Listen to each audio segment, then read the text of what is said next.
kahit day off ko guys, meron pa rin nagpapagawa sa akin dito sa bahay. So hindi natin pwedeng tanggihan yan dahil blessings din yan. Ito ay iPhone 7 Plus.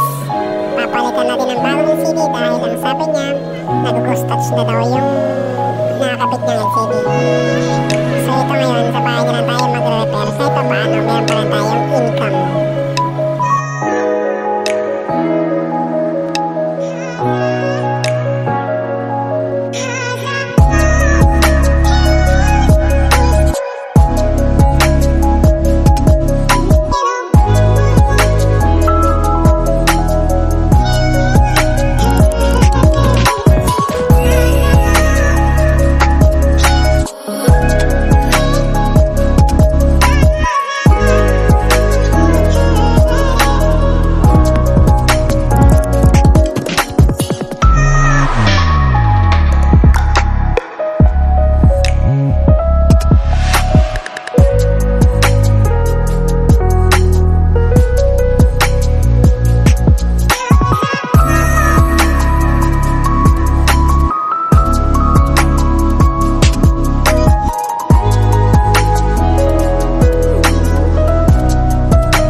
Natesting ko na, so pwede natin itong ibigay sa may-ari.